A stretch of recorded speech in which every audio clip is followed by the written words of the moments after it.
পুরী ভারতবর্ষের এক অন্যতম প্রাচীন তীর্থস্থান, যা দাপর যুগ থেকে কলিযুগের পরিবর্তনের সাক্ষী, যা ভগবান শ্রীকৃষ্ণের নীলমাধব এবং জগন্নাথ দেবীর রূপান্তরের সাক্ষী। তাই এই পবিত্র ভূমি হয়ে উঠল চার ধামের মধ্যে অন্যতম এক ধাম।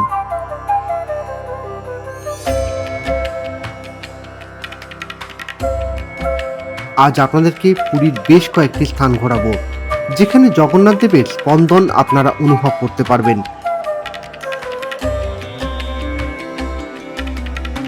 তাহলে চলুন ভিডিওটা শুরু করি।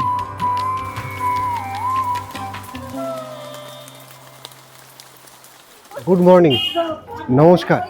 আমি অভিক, আপনাদের হোস্ট আর ট্রাভেল ডেস্টিনেশনস উইথ অভিক পরিবারের পক্ষ থেকে একটা সম্পূর্ণ নতুন ব্লগে আপনাদের প্রত্যেককে স্বাগত। আজকে পুরীতে কিন্তু বেশ মেঘাচ্ছন্ন আবহাওয়া, আর এই মেঘাচ্ছন্ন আবহাওয়ার মাঝেই আমরা বেরিয়ে পড়লাম পুরীর আশপাশের বেশ কিছু দর্শনীয় স্থান ঘুরতে।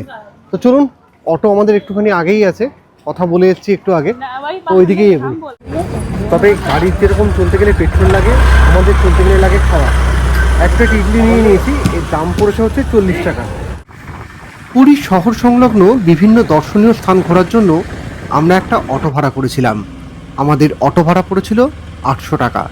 সেদিন পুরীর আবহাওয়া ছিল একদমই মনোরম, আকাশ মেঘলা, বেশ বৃষ্টি হচ্ছে। আগের দিনের গরমের দাপট এক নিমেষেই যেন ভ্যানিশ হয়ে গেল। এই ঠান্ডা আবহাওয়ায় বৃষ্টির ছাপটা গায়ে লাগাতে লাগাতে আমরা এগোলাম আমাদের প্রথম স্পটের দিকে।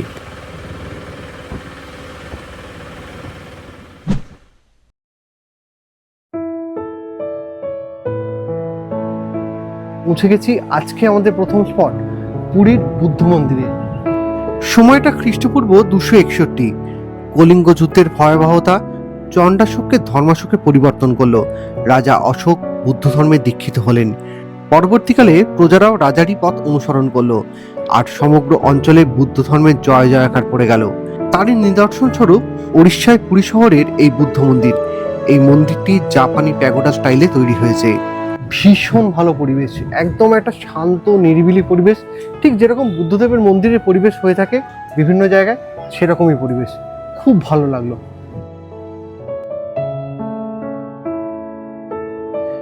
এই মন্দির প্রাঙ্গণে পাথরের এবং কাঠের উপর শিল্পীরা বিভিন্ন মূর্তির নির্মাণ করে থাকেন, যা উড়িষ্যার হস্তশিল্পের এক অন্যতম নিদর্শন।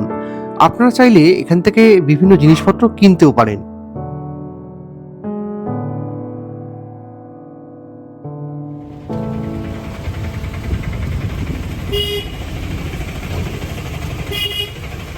এরপর আবার অটোয় পথ চলে পৌঁছালাম পরবর্তী গন্তব্যে, পুরী শহরের অন্যতম শান্ত জায়গা এই রামকৃষ্ণ মঠ। মিনিট দুয়েক পথ চলে পৌঁছে গেলাম আমাদের পরবর্তী গন্তব্য, পুরীর বিখ্যাত রামকৃষ্ণ মঠে। আশ্রমের ভেতরটা পুরো গাছগাছালিতে ভরা।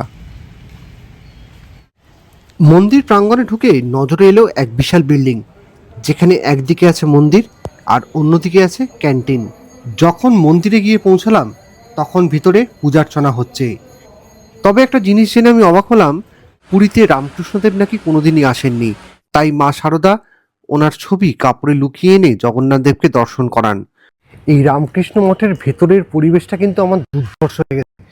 বাইরে যে এত গাড়ি ঘোড়ার ক্যাচক্যাচানি আওয়াজ, তার থেকে কিন্তু একদম সম্পূর্ণ নিরিবিলি। মেন রোড থেকে 1 মিনিটও আসতে হবে না, তাতেই যে এত শান্ত পরিবেশ হতে পারে। আর এখানে দাঁড়িয়ে এই যে কাঠগোলাপ গাছ, সেই কাঠগোলাপের যে গন্ধ, সে তো একদম পুরো মাতি রেখেছে জায়গাটাকে। ভীষণ ভালো লেগেছে আমার। আপনারা যখন পুরী আসবেন এই জায়গাটা কিন্তু অবশ্যই দর্শন করে যাবেন। আর মন্দিরের ভেতরে ভিডিওগ্রাফি অ্যালাউ নেই, সে কারণে আমি মন্দিরের ভেতরে ভিডিওগ্রাফি করতে পারলাম না। আপনারা যখন আসবেন এসে একবার ভগবানকে নিজেই দর্শন করে নেবেন। রামকৃষ্ণ আশ্রম থেকে বেরোনোর সময় আবার বৃষ্টি শুরু হলো, তাই খানিকক্ষণ এই মন্দির প্রাঙ্গণে দাঁড়িয়ে বৃষ্টি থামার অপেক্ষা করলাম, আর ফুলের সৌরভ আরও খানিকটা উপভোগ করে নিলাম।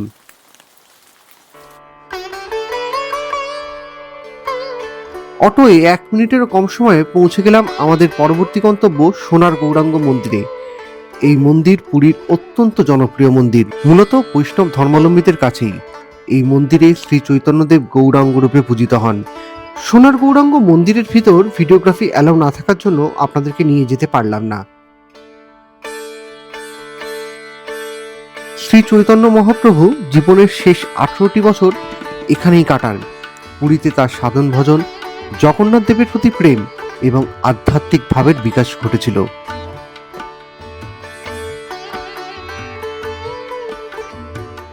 এই মন্দির চত্বরে মা সুভদ্রার মন্দির আছে, কিন্তু অনাবাসনার কারণে আমরা ওনার দর্শন পাইনি।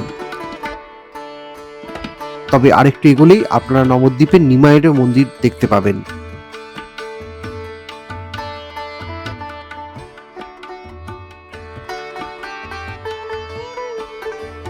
চৈতন্যদেবের মূর্তি স্নিগ্ধময় হলেও মন্দিরের ভেতরে তেমন চাকচিক্য নেই বললেই চলে। মন্দির থেকে অটো করে 30 সেকেন্ড এসে পৌঁছে গেলাম আমাদের পরবর্তী গন্তব্য বেড়ি হনুমানের মন্দির দর্শন করতে।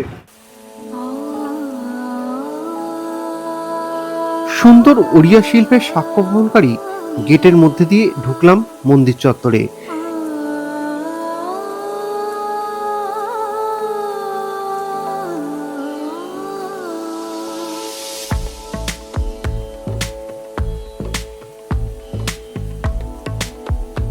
এই মন্দির পুরীর অন্যতম বিখ্যাত মন্দির। জনশ্রুতি একসময় সমুদ্রের ঢেউ অতি প্রবলভাবে মন্দিরের দিকে এগিয়ে আসতো এবং মন্দিরের বিভিন্ন সময় ক্ষতি সাধন করত। তখন প্রভু জগন্নাথ দেব বজরংবলীকে আদেশ দেন সমুদ্রের ঢেউ নিয়ন্ত্রণ করতে, কিন্তু হনুমানজি মাঝে মাঝেই যেখানে রাম নাম চলতো সেখানে চলে যেতেন। সে কারণে এই মন্দিরে স্বয়ং জগন্নাথ দেব বজরংবলীকে সোনার শৃঙ্খল দ্বারা বন্ধ করে রেখেছেন। তাই এই মন্দিরের নাম বেড়ি হনুমান মন্দির। এটি পুরীর অন্যতম বিখ্যাত মন্দির। এই মন্দিরের ভিতর ভিডিওগ্রাফি অ্যালাউ না থাকার জন্য আপনাদেরকে নিয়ে যেতে পারলাম না।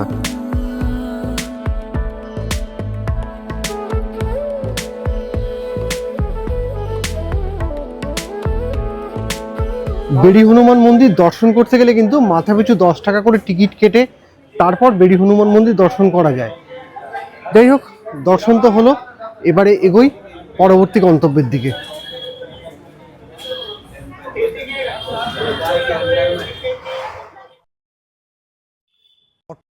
1 মিনিট পথ চলে পৌঁছে গেলাম আমাদের পরবর্তী গন্তব্য জগন্নাথ দেবের শ্বশুর বাড়িতে। তো চলুন দর্শন করে আসি। এই মন্দিরে মা লক্ষ্মী প্রতিষ্ঠিত আছেন এবং এখানে তিনি শ্রী জগন্নাথ দেবের স্ত্রী রূপে পূজিত হন। আচ্ছা, এই মন্দির দর্শন করতে কিন্তু মাথাপিছু 10 টাকা করে প্রবেশ মূল্য দিয়ে তারপর মন্দির দর্শন করা যায়। খুব ভালো দর্শন হয়েছে।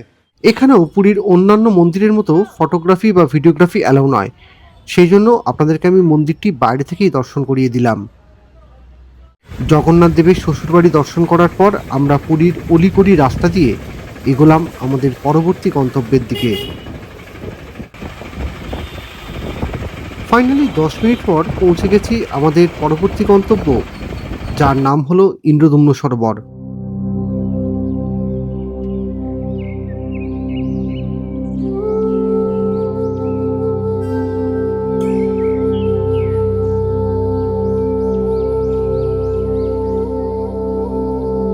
রাজা ইন্দ্রদম্ন ছিলেন এক পরম বিষ্ণুভক্ত সূর্যবংশীয় রাজা।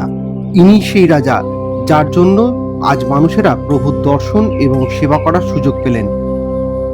ইন্দ্রদম্ন সরোবর হিন্দু পৌরাণিক কাহিনীর সঙ্গে গভীরভাবে যুক্ত, যা ইন্দ্রদম্ন এখানে অশ্বমেধ যজ্ঞ করার সময় হাজার হাজার গাভী দান করেছিলেন। সেই গাভীগুলোর খুরের চাপেই মাটিতে গভীর গর্ত তৈরি হয়ে এই পবিত্র হ্রদের সৃষ্টি হয়েছে। ইন্দ্রদম্ন সরোবরের পাশেই আছে নীলকণ্ঠেশ্বর মহাদেবের মন্দির। এখন যেহেতু আদ্রা নক্ষত্র চলছে সেই জন্য, আর কালকে গেছে স্নান যাত্রা, সে কারণে পুরীর ম্যাক্সিমাম মন্দির কিন্তু বন্ধ। যে কারণে ইন্দ্রদম্ন সরোবরের পাশে আছে হচ্ছে রাজা ইন্দ্রদম্নের মন্দির এবং গুন্ডিচা দেবীর মন্দির, কিন্তু এই দুটো মন্দিরের কোনোটাই কিন্তু আমরা এখন দর্শন করতে পারলাম না এই সময় আসার জন্য। আপনারা যখন পুরী আসবেন তখন কিন্তু আপনারা এই দুই মন্দিরও দর্শন করে নেবেন। এটি পুরীর পঞ্চতীর্থ অর্থাৎ 5টি পবিত্র জলাশয়ের মধ্যে অন্যতম প্রধান তীর্থস্থান। এরপর আমাদের গন্তব্য ছিল গুন্ডিচা মন্দিরে। রাজা ইন্দ্রদম্নের স্ত্রী ছিলেন রানী গুন্ডিচা। জগন্নাথ দেব, বলভদ্র এবং মা সুভদ্রা এখানেই আবির্ভূত হন। গুন্ডিচা মন্দিরকেই প্রভু জগন্নাথ দেবের জন্মস্থানও বলা হয়ে থাকে। পবিত্র রথযাত্রার সময় প্রভু জগন্নাথ দেব ভাই এবং বোন এবং সুদর্শন সহযোগে 7 দিনের জন্য মূল মন্দির পরিত্যাগ করে এখানেই অবস্থান করেন। গুন্ডিচার মন্দিরে অবস্থানকালে প্রভুর দর্শনকে অরাপা দর্শন বলা হয়ে থাকে। শাস্ত্রমতে এখানে জগন্নাথ দেবের দর্শন মূল মন্দিরের থেকেও 10 গুণ বেশি পবিত্র। ও বাইরে থেকে দর্শন করা যাচ্ছে, ছোট একটা গেট আছে সেটা খুলে দিয়েছে, তার বাইরে ওখান থেকেই দর্শন করা যাচ্ছে। ভেতরে এখনো অব্দি ঢোকার কোনো পারমিশন নেই। গত 3-4 বছর ধরেই এই মন্দিরের রেনোভেশনের কাজের জন্য এই মন্দির কিন্তু বন্ধ। তো বাইরে থেকে দর্শন করে নেবেন যখন আসবেন। রথযাত্রা থেকে উল্টো রথযাত্রা এই সময়টার মধ্যে আসেন, তাহলে কিন্তু মন্দিরের ভেতরে ঢোকার পারমিশন পাওয়া যাবে, যা এখানকার স্থানীয় মানুষরা বলছেন। যাই হোক, দর্শন তো হয়ে গেছে, চলুন এগোই পরবর্তী গন্তব্যের দিকে। অটোয় করে মিনিট 15-র মধ্যে পৌঁছে গেলাম আমাদের পরবর্তী গন্তব্যে।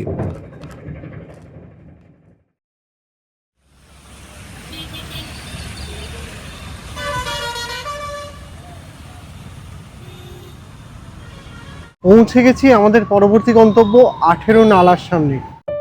ওড়িয়া স্থাপত্যের এক চমকপ্রদ নিদর্শন এই 18 নালা। এই 18 নালার নাম শুনে আপনাদের মনে একটা প্রশ্ন আসতেই পারে, কেন এই রকম নামকরণ? চলুন তাহলে আপনাদেরকে বলি এই নামকরণের পেছনের গল্প। রাজা ইন্দ্রদুম্নর 18 জন সন্তানের বলিদানের ফলে এই সেতু নির্মাণ করা সম্ভব হয়েছে। তাছাড়া 18 সংখ্যাটা আমাদের হিন্দুদের কাছে খুবই গুরুত্বপূর্ণ সংখ্যা। যেমন আমাদের গীতাতে মোট 18টি অধ্যায় রয়েছে, আমাদের 18টি পুরাণ, মহাভারতের যুদ্ধ 18 দিনের। শুধু তাই নয়, পুরীর শ্রীমন্দিরের গুপ্ত উপাসনা পদ্ধতি অনুসারে জগন্নাথ দেবকে বিশেষ 18টি অক্ষরের কৃষ্ণ মন্ত্র বা গোপাল মন্ত্র দ্বারা পুজো করা হয়। তাই এই সেতুতেও 18টি খিলানি করা হয়েছে।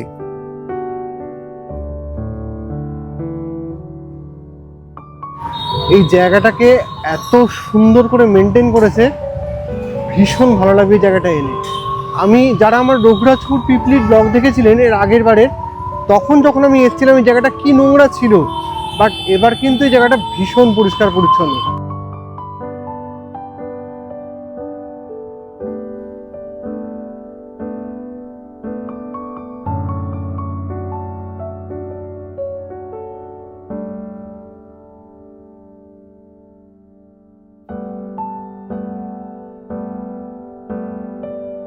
আঠেরোনা দর্শন তো হলো, এবারে এগোই আমাদের পরবর্তী গন্তব্যের দিকে।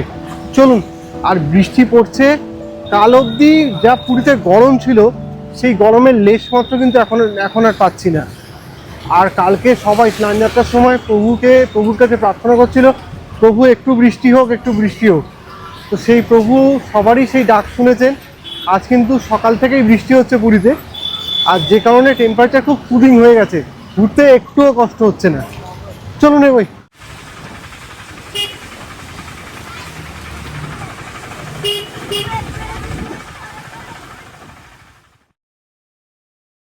পৌঁছে গেছি আমাদের পরবর্তী গন্তব্য শ্রী শ্রী কুলদানন্দ ব্রহ্মচারী আশ্রমে। তো চলুন এখানে যাক। জগন্নাথ মন্দির থেকে মাত্র 2 কিলোমিটার এবং মূল মন্দিরের ভিড়ভাট্টা থেকে অনেক দূরে আছে এই শান্ত এবং স্নিগ্ধ জায়গাটি। এই মঠের ভিতরে আছে এক বিশাল শিব মন্দির।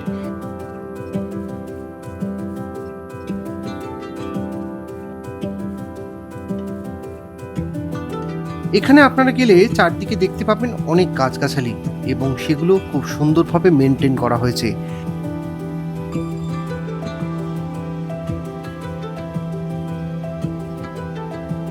আমি যতবারই এখানে এসেছি প্রত্যেকবারই বেলুড় মঠের একটা ভাইবস এখানে ফিল করেছি। আপনাদের কি মতামত অবশ্যই জানাবেন কিন্তু।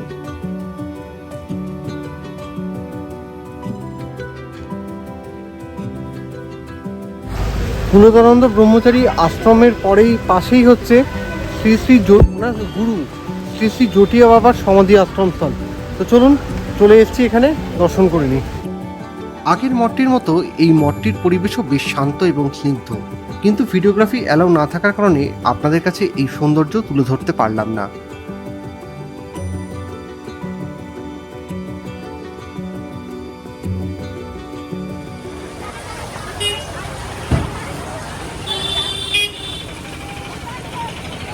আমি এসে পৌঁছেছি চন্দন সরোবর বা জগন্নাথ দেবের পিসির বাড়িতে।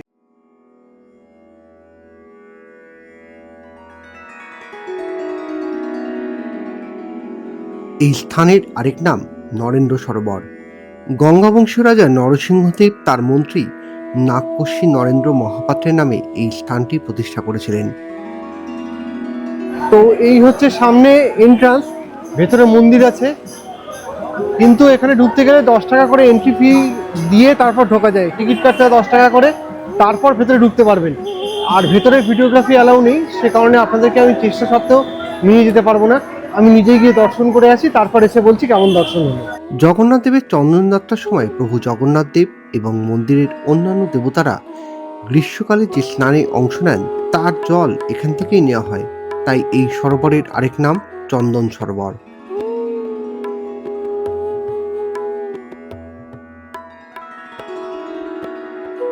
চন্দন সরোবরের ভেতরের মন্দিরে খুব ভালো করে দর্শন হয়েছে। তো চলুন এগোই পরবর্তী গন্তব্যের দিকে। আমরা তো অনেকবারই পুরী গেছি, লোকাল সাইট সিনও অনেকবার করেছি, কিন্তু প্রতিটা স্পটের পিছনের কাহিনী আমরা কতটা জানি? আমার মনে হয় এই ঘটনাগুলো পুঙ্খানুপুঙ্খভাবে জানার পর আগামীবার এই জায়গাগুলো নতুনভাবে আপনাদের চোখে ধরা দেবে।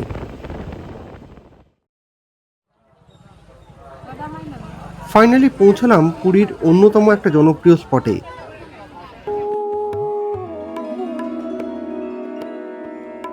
এখানে ঢুকতে গেলে আপনাদের মাথাপিছু 10 টাকা করে প্রবেশ মূল্য দিতে হবে। ঢুকেই প্রথমে দেখবেন নৃত্যরত গণেশের মূর্তি, তারপর দেখবেন প্রভু শ্রী জগন্নাথ দেবকে।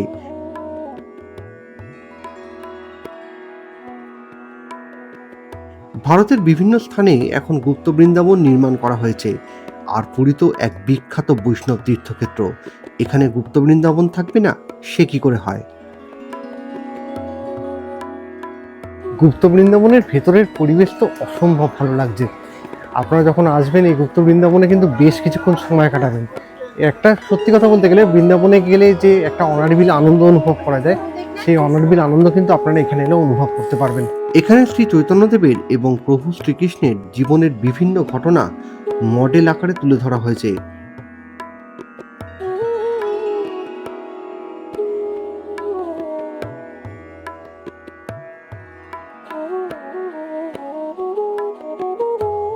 আচ্ছা, গুপ্ত বৃন্দাবনের ভিতরে কিন্তু জুতো পরে প্রবেশ নিষিদ্ধ, তাই আপনারা এখানে এন্ট্রান্সের বিপরীতে থাকা জুতো স্ট্যান্ডে বা গাড়িতে জুতো রেখে তবেই এখানে আসবেন। বৃন্দাবন চত্বরে ঘুরতে কিন্তু প্রায় আধ ঘন্টা মতো সময় লাগবে, অতএব সময় হাতে নিয়ে এখানে আসবেন।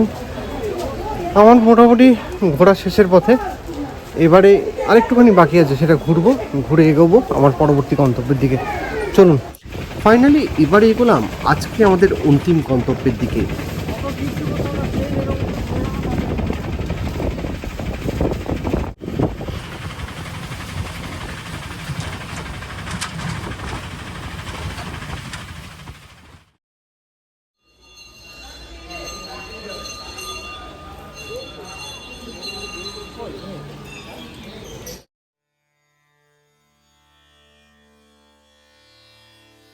ওমকারেশ্বর মহাদেবের মন্দিরের ভেতরের পরিবেশ খুবই মনোরম।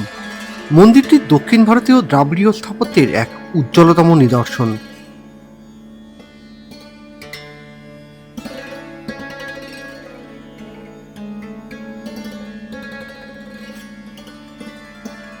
এই মন্দির মহাদেবকে উৎসর্গীকৃত। এই মন্দিরে আপনারা মহাদেবের 108টি লিঙ্গ দেখতে পাবেন।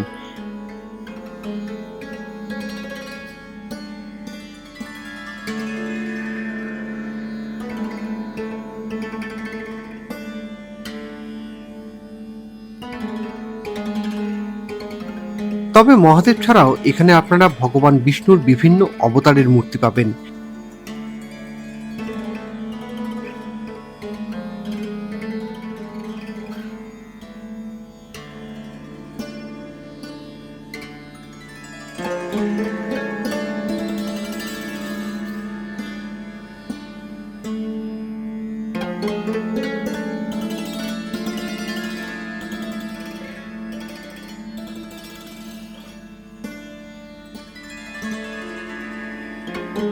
আর যেখানে মহাদেব আর ভগবান শ্রীকৃষ্ণ বাস করবেন সেখানে তো গোশালা অবশ্যই থাকবে।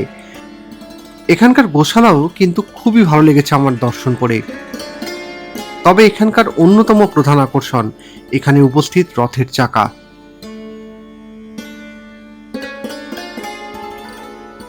এছাড়াও এই মন্দিরে আপনারা মা লক্ষ্মীর দক্ষিণ ভারতীয় বিভিন্ন মূর্তি দেখতে পাবেন।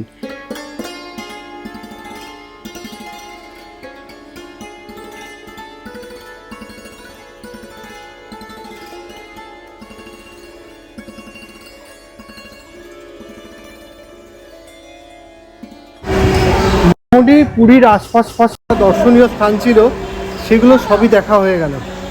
এবারে ফিরবো পুরীতে।